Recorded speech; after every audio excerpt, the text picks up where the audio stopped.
Item ಯಾವುದೇ ಇರಲಿ try ಮಾಡಿ ಆಚಿ ಚಿಕನ್ ಮಸಾಲಾ. ಇನ್ಮುಂದೆ ಬೆಳಗಾವಿಯಲ್ಲಿ ಚಳಿಗಾಲದ ಅಧಿವೇಶನ ನಡೆಯೋದಿಲ್ಲ. ಡಿಸೆಂಬರ್ ಬದಲು ಜುಲೈ ಅಧಿವೇಶನ ಗಡಿನಾಡಿಗೆ ಶಿಫ್ಟ್ ಆಗಿರೋದು ಭಾರಿ ಚರ್ಚೆ ಹುಟ್ಟು ಹಾಕಿದೆ ರಾಜ್ಯ ಸರ್ಕಾರದ ನಡೆ. ಏಕಾಏಕಿ 6 ತಿಂಗಳು ಮೊದಲೇ ಬೆಳಗಾವಿಯಲ್ಲಿ ಅಧಿವೇಶನ ಯಾಕೆ? ಇನ್ನು ಮುಂದೆ ಚಳಿಗಾಲದ ಅಧಿವೇಶನ ಬೆಳಗಾವಿಯಲ್ಲಿ ನಡೆಯೋದಿಲ್ಲ, ಡಿಸೆಂಬರ್ ಬದಲು ಜುಲೈನಲ್ಲಿ ನಡೆಯುತ್ತೆ. ಸಿಕ್ಕಾಪಟ್ಟೆ ಚರ್ಚೆಯನ್ನ ಹುಟ್ಟು ಹಾಕಿದೆ ಈಗ ರಾಜ್ಯ ಸರ್ಕಾರದ ನಡೆ. ಏಕಾಏಕಿ 6 ತಿಂಗಳು ಮೊದಲೇ ಬೆಳಗಾವಿಯಲ್ಲಿ ಅಧಿವೇಶನ ನಡೆಸೋದು ಯಾಕೆ? ಸರ್ಕಾರದ ಮಾಸ್ಟರ್ ಪ್ಲಾನ್ ಹಿಂದಿರೋ ಕಾರಣ ಏನು? ಹಾಗಾದ್ರೆ ಸರ್ಕಾರಕ್ಕೆ ಮಳೆಗಾಲದ ಅಧಿವೇಶನ ಐಡಿಯಾ ಕೊಟ್ಟವ್ರು ಯಾರು? ಗ್ಯಾರಂಟಿ ನ್ಯೂಸ್ ನಲ್ಲಿ ಸೆಷನ್ ಕುರಿತ ಇನ್ಸೈಡ್ ಸ್ಟೋರಿ. ಇನ್ನು ಮುಂದೆ ಚಳಿಗಾಲದ ಅಧಿವೇಶನ ಬೆಳಗಾವಿಯಲ್ಲಿ ನಡೆಯುವುದಿಲ್ಲ.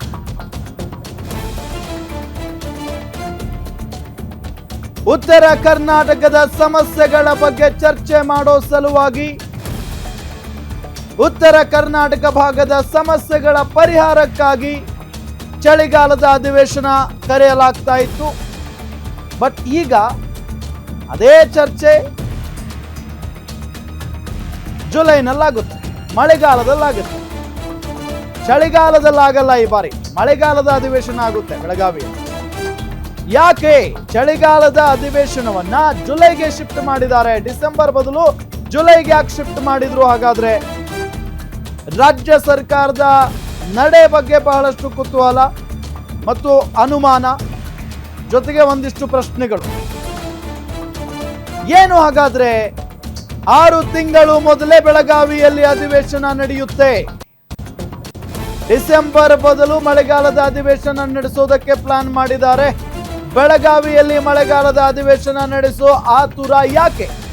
ಚಳಿಗಾಲದ ಅಧಿವೇಶನ ವೇಳೆ ರೈತರು ಪ್ರತಿಭಟನೆಯನ್ನ ಮಾಡ್ತಾರೆ, ಕಬ್ಬಿನ ಬಾಕಿ ಬಿಲ್ ಪಾವತಿಗೆ ಒತ್ತಾಯಿಸ್ತಾರೆ. ರೈತರು ಕಿಚ್ಚು ಹೆಚ್ಚಾಗುತ್ತೆ, ರೈತರ ಪ್ರತಿಭಟನೆಗೆ ಸುಸ್ತು ಹೊಡೆದೋಗುತ್ತೆ ರಾಜ್ಯ ಸರ್ಕಾರ.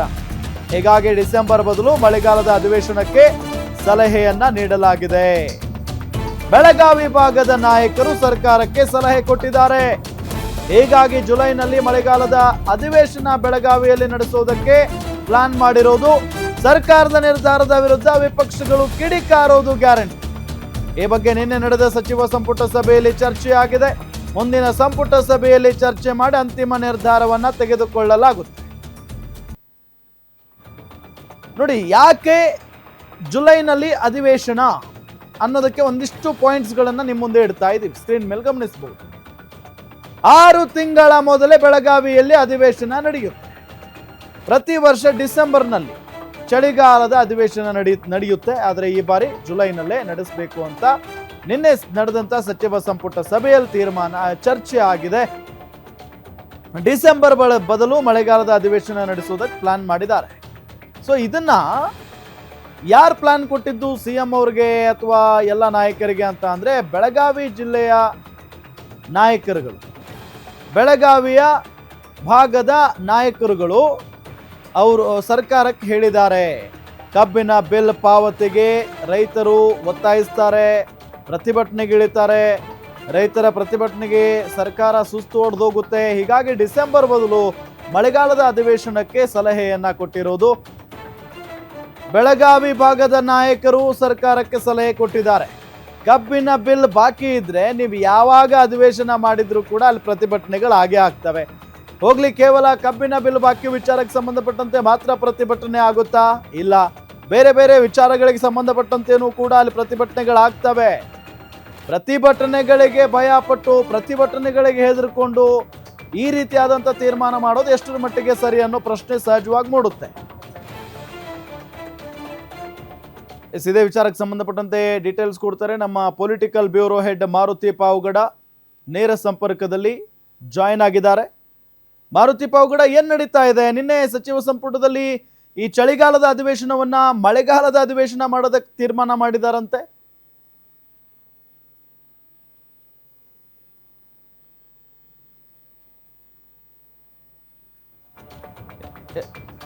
ಎಸ್, ಮತ್ತೊಮ್ಮೆ ಸಂಪರ್ಕದಲ್ಲಿದ್ದಾರೆ ನಮ್ಮ political bureau head Maruti Pavagada. Maruti Pavagada, ಏನ್ ನಡೀತಾ ಇದೆ ಸರ್ಕಾರದಲ್ಲಿ? ನಿನ್ನೆ ತೀರ್ಮಾನ ಅಥವಾ ಚರ್ಚೆ ಆಗಿದೆ ಅಂತೆ, ಚಳಿಗಾಲದ ಅಧಿವೇಶನ ಬೇಡ, ಜುಲೈನಲ್ಲೇ ಮಳೆಗಾಲದಲ್ಲಿ ಅಧಿವೇಶನ ಮಾಡೋಣ ಅಂತ ಹೇಳಿ ಏನ್ ಕಾರಣ ಇರಬಹುದು?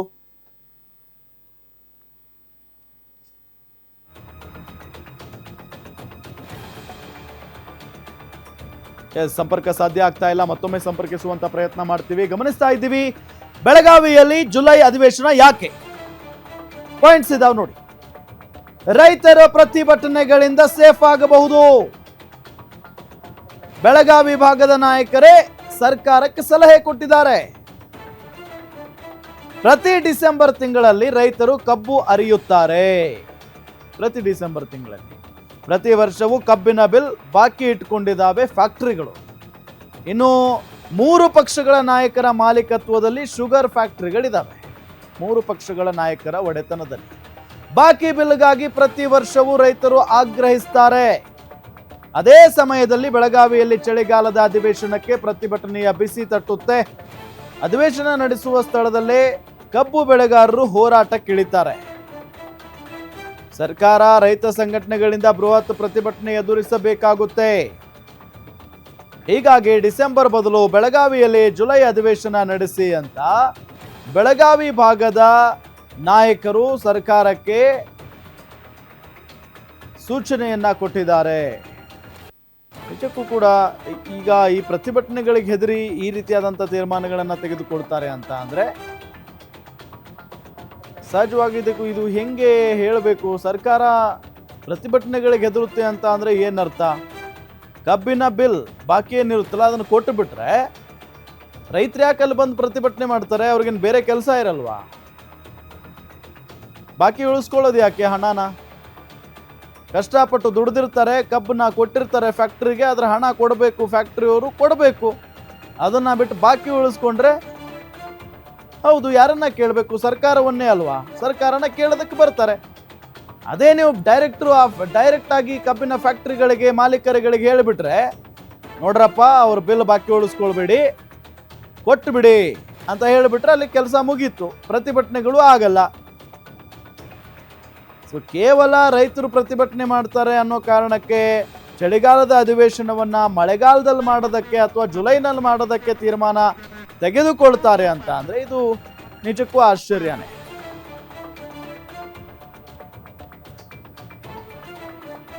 ಈ ವಿಚಾರಕ್ಕೆ ಸಂಬಂಧಪಟ್ಟಂತೆ ವಿಪಕ್ಷಗಳು ವಿರೋಧ ವ್ಯಕ್ತಪಡಿಸೋದು ಗ್ಯಾರಂಟಿ.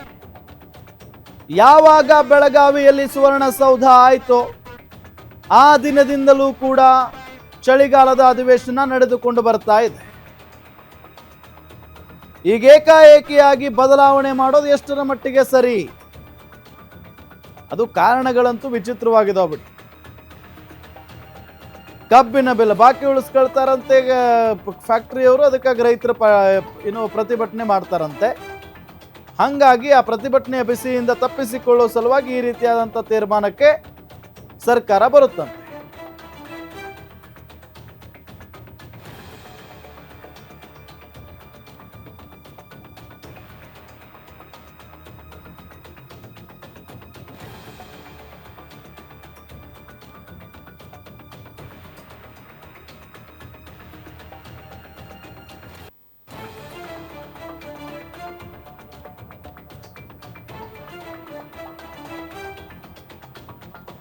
ಬೆಳಗಾವಿ ಅಧಿವೇಶನ ನಡೆಸೋದು ಯಾಕೆ ಅಂತ ನಾನು ಆರಂಭದಲ್ಲೇ ಹೇಳಿದೆ.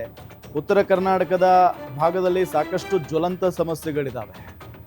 ರೈತರ ವಿಚಾರ ಆಗಿರ್ಬೋದು, ಒಂದು ಮೂಲಭೂತ ಸೌಕರ್ಯಗಳ ವಿಚಾರ ಆಗಿರ್ಬೋದು.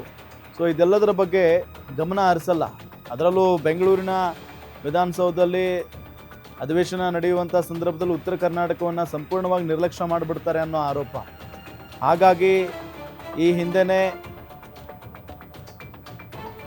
ಇದೇ ವಿಚಾರಕ್ಕೆ ಸಂಬಂಧಪಟ್ಟಂತೆ ಡೀಟೇಲ್ಸ್ ಕೊಡ್ತಾರೆ ನಮ್ಮ political bureau head Maruti Pavagada ಸಂಪರ್ಕದಲ್ಲಿದ್ದಾರೆ. ಮಾರುತಿ ಪಾವಗಡ, ಯಾಕೆ ಪ್ರತಿ ವರ್ಷನೂ ಚಳಿಗಾಲದ ಅಧಿವೇಶನ ಡಿಸೆಂಬರ್ನಲ್ಲಿ ನಡೀತಾ ಇತ್ತು, ಈಗ ಯಾಕೆ ಜುಲೈನಲ್ಲಿ ಅಧಿವೇಶನ ನಡೆಸೋದಕ್ಕೆ ಚರ್ಚೆ ಆಗಿದೆ?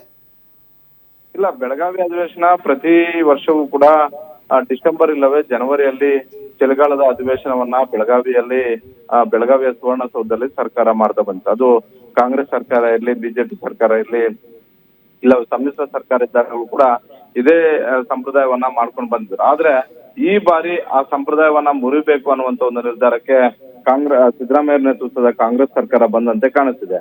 ಕಾರಣ ಇಷ್ಟೇ, ಪ್ರತಿ ಬಾರಿನೂ ಕೂಡ ಡಿಸೆಂಬರ್ ಇಲ್ಲವೇ ಜನವರಿ ತಿಂಗಳಲ್ಲಿ ಅಧಿವೇಶನ ಆಗುವಂತ ಒಂದು ಸಂದರ್ಭದಲ್ಲಿ ಅಲ್ಲಿನ ಆ ಭಾಗದ ರೈತರು, ಅದು ಬೆಳಗಾವಿ ಆಗಿರ್ಬೋದು, ಬಾಗಲಕೋಟೆ ಆಗಿರ್ಬೋದು, ಬಿಜಾಪುರ ಆಗಿರ್ಬೋದು, ಧಾರವಾಡ ಆಗಿರ್ಬೋದು, ಈ ಭಾಗದ ರೈತರು ಬಹುತೇಕ ಕಬ್ಬು ಬೆಳೆಗಾರರೇ ಜಾಸ್ತಿ ಇರೋದ್ರಿಂದ ಕಬ್ಬನ್ನ ಕಟಾವು ಮಾಡ್ತಿದ್ರು, ಅರಿತಿದ್ರು, ಹತ್ತದ್ಗೆ ಆಗಾಗ್ಲೇ ಕಾರ್ಖಾನೆಗಳು ಹೋಗ್ತಿದ್ವು. ಕಾರ್ಖಾನೆಯವರು ಸರಿಯಾಗಿ ಬಿಲ್ ಪಾವತಿ 1 ತಿಂಗಳಾದ್ರೂ ಕೂಡ ಬಿಲ್ ಕೊಡ್ತಿಲ್ಲ ಅನ್ನುವಂತ ಒಂದು ಆಕ್ಷೇಪ ಮತ್ತೆ ಅಸಮಾಧಾನವನ್ನ ಇಟ್ಕೊಂಡೆ ಪ್ರತಿ ಬಾರಿ ಅಧಿವೇಶನ ನಡೆದಾಗ್ಲೂ ಕೂಡ ದೊಡ್ಡ ಮಟ್ಟದ ಒಂದು ಹೋರಾಟ ಮತ್ತೆ ಪ್ರತಿಭಟನೆ ಆಗ್ತಾ ಇದ್ದಿದ್ದು ಕೂಡ ಇದೇ ವಿಚಾರಕ್ಕೆ ಸಂಬಂಧಪಟ್ಟಂತೆ. ಒಂದು ಕಡೆ ಸರಿಯಾದಂತ ಒಂದು ಬೆಲೆ ನಿಗದಿ ಆಗಿಲ್ಲ ಅನ್ನುವಂಥದ್ದು, ಮತ್ತೊಂದ್ ಕಡೆ ರೈತರಿಂದ ಕಳೆದ ವರ್ಷದ ಬಿಲ್ಲೆ ಬಾಕಿ ಪಾವತಿ ಆಗ್ತಿಲ್ಲ ಅನ್ನುವಂತ ಒಂದು ಅಸಮಾಧಾನಗಳನ್ನ ನೇರವಾಗಿ ರೈತರು ವ್ಯಕ್ತಪಡಿಸಿದ್ರು. ಸುಮಾರು 10 ದಿನಗಳ ಕಾಲ ಏನ್ ಅಧಿವೇಶನ ನಡೀತಾ ಇತ್ತು, 10 ದಿನಗಳು ಕೂಡ ಸರ್ಕಾರಕ್ಕೆ ದೊಡ್ಡ ಮಟ್ಟದ ಒಂದು ಸಮಸ್ಯೆ ಎದುರಾಗ್ತಿದ್ದು ಇದೇ ಕಬ್ಬು ಬೆಳೆಗಾರರ ವಿಚಾರ. ಹೀಗಾಗಿ ಡಿಸೆಂಬರ್ ಜನವರಿ ತಿಂಗಳಲ್ಲಿ ನಾವು ಅಲ್ಲಿ ಅಧಿವೇಶನ ನಡೆದಿದ್ದೆ, ಆದ್ರೆ ಅದು 3 ಪಕ್ಷದ ಶಾಸಕರು ಕೂಡ ಒಂದಷ್ಟು ಇರಿಸುಮುಂಟು. ಯಾಕಂತ ಹೇಳಿದ್ರೆ ಜಾರಕಿಹೊಳಿ ಫ್ಯಾಮಿಲಿ ಅವ್ರದ್ದು ಕಬ್ಬಿನ ಫ್ಯಾಕ್ಟರಿ ಇದಾವೆ, ನಿರಾಣಿ ಅವರ ಕುಟುಂಬದ್ದು ಇದಾವೆ, ಅದೇ ರೀತಿ ಸೌದಿ ಅವ್ರದ್ದು ಇದಾವೆ, ಲಕ್ಷ್ಮೀ ಹೆಬ್ಬಾಳ್ಕರ್ ಅವ್ರದ್ದು ಇದಾವೆ. ಹೀಗಾಗಿ ಪ್ರತಿ ಆ ಭಾಗದಿಂದ ಬರುವಂತಹ ಬಹುತೇಕ ರಾಜಕಾರಣಿಗಳ ಕೈಯಲ್ಲೇ ಕಬ್ಬು ಫ್ಯಾಕ್ಟರಿಗಳು ಇರುವಂತದ್ದು. ಈ ನೆಲೆಯಲ್ಲೇ ಬಹುತೇಕರು ಡಿಸೆಂಬರ್ ಮತ್ತೆ ಜನವರಿಯಲ್ಲಿ ಆ ಭಾಗದಲ್ಲಿ ಬೆಳಗಾವಿ ಅಧಿವೇಶನ ಮಾಡೋದಕ್ಕೆ ಆಸಕ್ತಿಯನ್ನ ತೋರಿಸ್ತಿರ್ಲಿಲ್ಲ. ಹೀಗಾಗಿ ಇದನ್ನ ಹಲವು ವರ್ಷಗಳಿಂದಲೂ ಕೂಡ ಒಂದು ರೀತಿಯಲ್ಲಿ ಒತ್ತಡವೂ ಕೂಡ ಇತ್ತು. ಜೊತೆಗೆ ಸರ್ಕಾರಕ್ಕೂ ಕೂಡ ಡಿಸೆಂಬರ್ ಮತ್ತೆ ಜನವರಿಯಲ್ಲಿ ಆ ಭಾಗದಲ್ಲಿ ನಡೆಸೋದು ಬೇಕಾಗಿಲ್ಲ ಅನ್ನುವಂತ ಒಂದು ತೀರ್ಮಾನಕ್ಕೆ ಬಂದಂತೆ ಕಾಣಿಸ್ತಾ ಇದೆ. ಆ ಹಿನ್ನೆಲೆಯಲ್ಲಿ ಅದು ಮಳೆಗಾಲದ ಸಮಯದಲ್ಲಿ ಬೆಳಗಾವಿಯಲ್ಲಿ ಅಧಿವೇಶನ ಮಾಡಿದ್ದಾದ್ರೆ ಬಹುತೇಕ ಎಲ್ಲರೂ ಕೂಡ ಬಿತ್ತನೆ ವಿಚಾರದಲ್ಲಿ ಬ್ಯುಸಿ ಆಗಿರ್ತಾರೆ ರೈತರು. ದೊಡ್ಡ ಮಟ್ಟದ ಒಂದು ಪ್ರತಿಭಟನೆಗಳು ಕೂಡ ಮಾಡೋದಕ್ಕೆ ರೈತರು ಆಸಕ್ತಿಯನ್ನ ತೋರಿಸೋದಿಲ್ಲ. ಹೀಗಾಗಿ ಸುಗಮವಾಗಿ ಸುವರ್ಣಸೌಧದಲ್ಲಿ ಅಧಿವೇಶನ ನಡೆಸಬಹುದು ಅನ್ನುವಂತ ಒಂದು ನಿರ್ಧಾರವೂ ಕೂಡ ಆಗಿರ್ಬೋದು. ಈ ರೀತಿಯಾದಂತ ಒಂದು ಸಲಹೆ ಬೆಳಗಾವಿ, ಬಾಗಲಕೋಟೆ, ಬಿಜಾಪುರ ಕಡೆಯಿಂದ ಬಂದಿರುವಂತಹ ಜನಪ್ರತಿನಿಧಿಗಳು ಸರ್ಕಾರಕ್ಕೆ ಕೊಟ್ಟಿರುವಂತಹ ಒಂದು ಸಲಹೆ, ಆ ಸಲಹೆಯನ್ನ ಬಹಳಷ್ಟು ಗಂಭೀರವಾಗಿ ತೆಗೆದುಕೊಂಡಂತಿದೆ.